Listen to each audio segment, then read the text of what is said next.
Hello. Here is a rare video from myself, the Cronx Medievalist. This particular video I have had planned for a while now, best part of a year, because it's been that long since I thought about doing this. I can't quite remember when, so there we go. I should stop going, but hey, I apologise now. In this particular video, which I've got going, it's going to be one of my presentations which I had created, I had done at the beginning of my second year at uni being UEA, if I've not mentioned that before. Well, this particular presentation is from the Heritage and Public History module, which I'd taken in the autumn term. So this would be September to November, December time, 2020, which at the time, it being the middle of a pandemic, so instead of physically being able to present it in the classroom, we had to do it as a PowerPoint presentation and put it online, which for me prompted me to make videos, and it was a precursor to me starting the YouTube channel, which was interesting.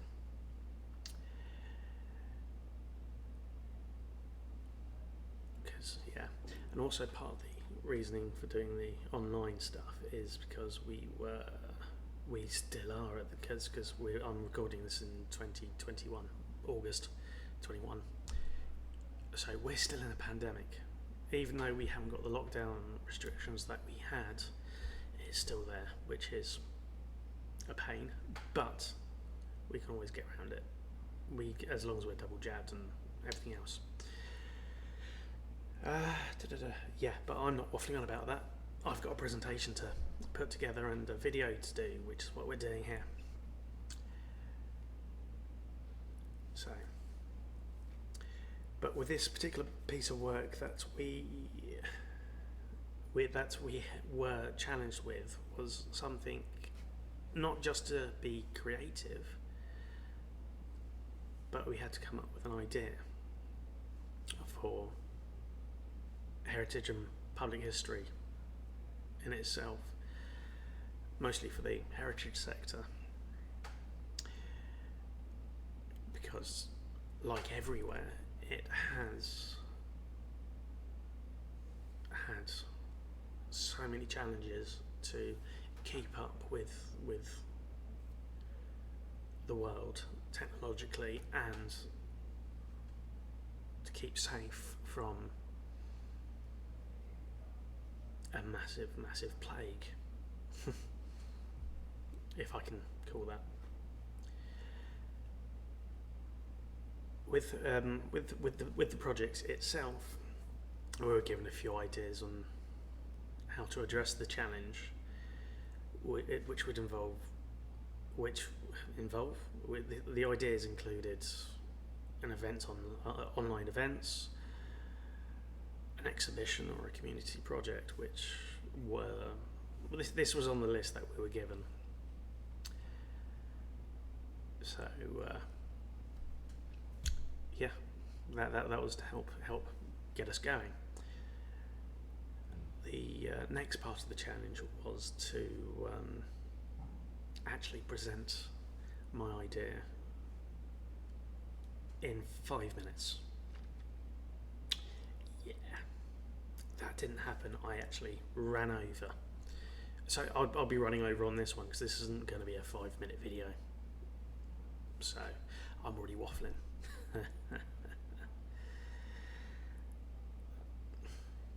What we had to do for our project, we had to outline what we were planning on doing, the reasons we were doing it, who the intended audience was it a specific community, was it intended for a group of school kids, primary school or secondary, who was it? I think you might get the idea generally on where we were potentially going with that one.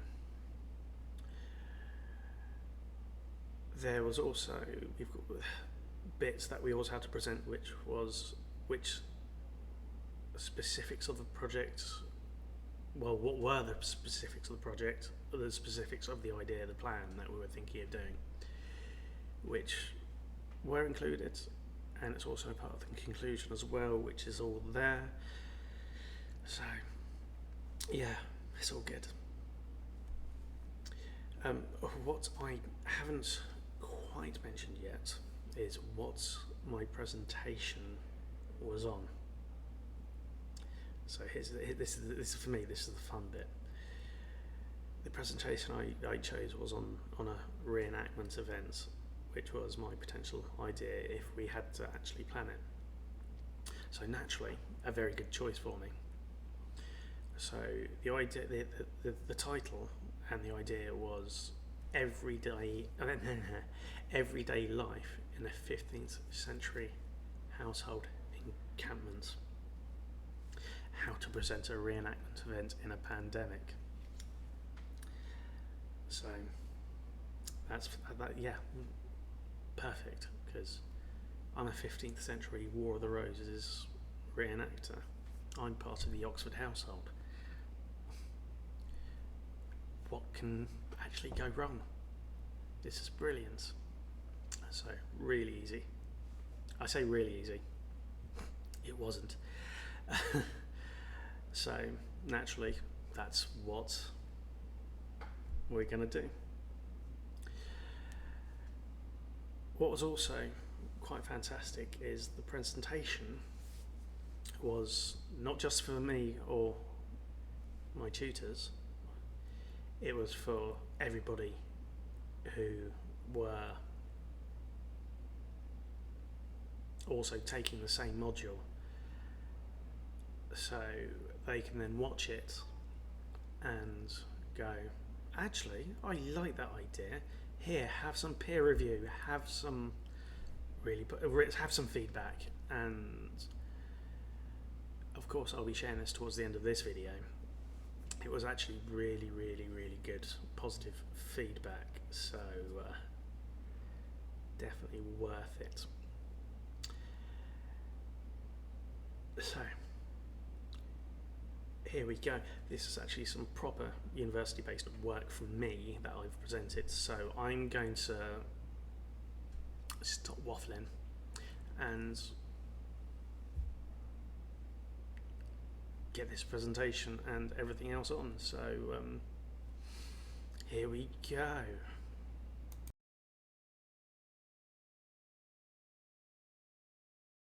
Right, hello. Welcome to this presentation. It's on everyday life in the 15th century household encampment. How to present an event in a pandemic. Hope we're making an attempt at sitting comfortably. It should be good. What you see here in the picture is a War of the Roses group known as the Oxford household, or just the Oxfords, who have just come off the field after winning the crown of Henry Tudor, Henry VII, at Bosworth Field.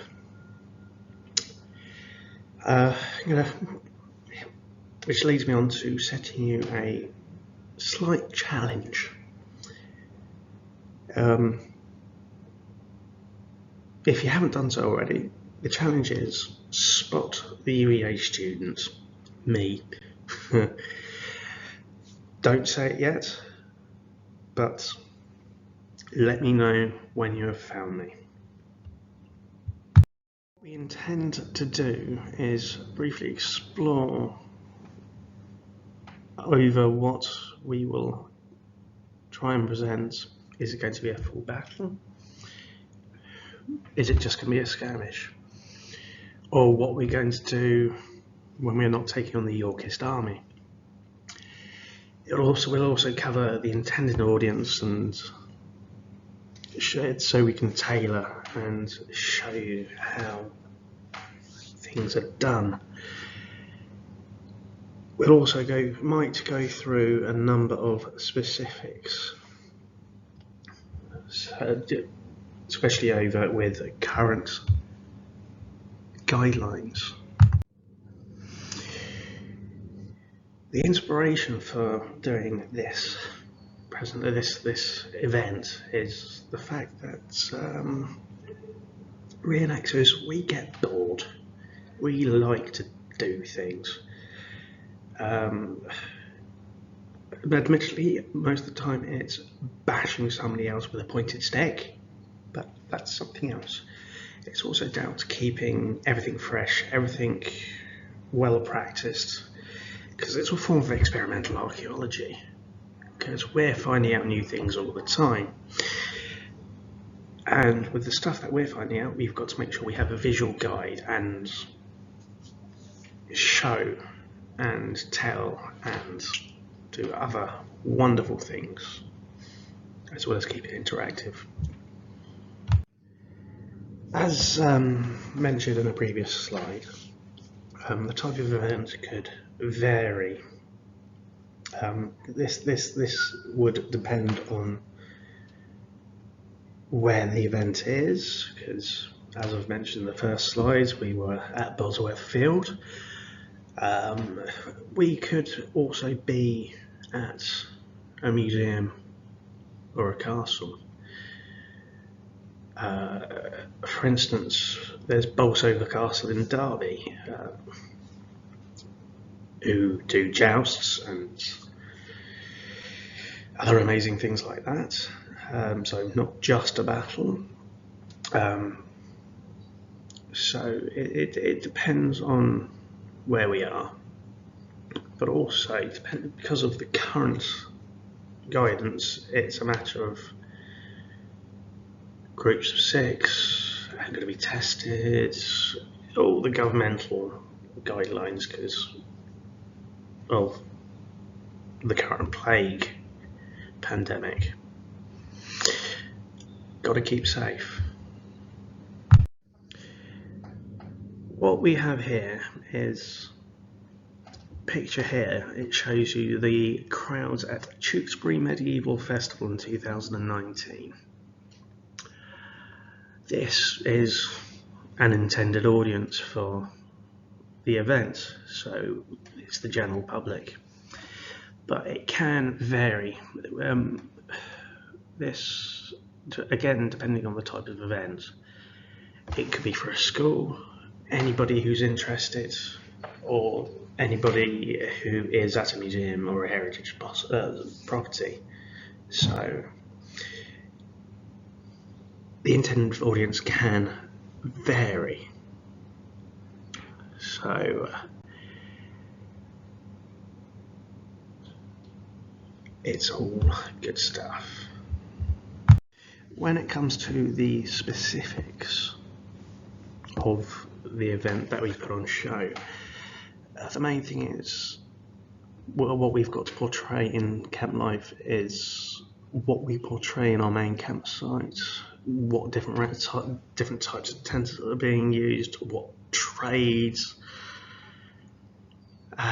It can vary, because with some groups they are more living history, as in doing the trades. So we have blacksmiths, fletchers, seamstresses, and many more.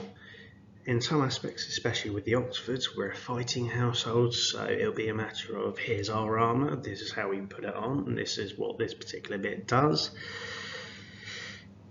Yeah, and it also shows a certain level of authenticity, which is really important.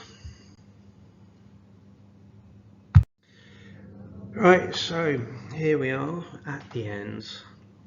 I hope that it has been an interesting few minutes. Hope this gives an idea on what I can potentially attempt. It's good to see that we can do camp life at a distance within appropriate guidelines. So yeah, fun and games, and I do hope you enjoyed the challenge set at the beginning, and I do hope you found that UEA student. Thank you.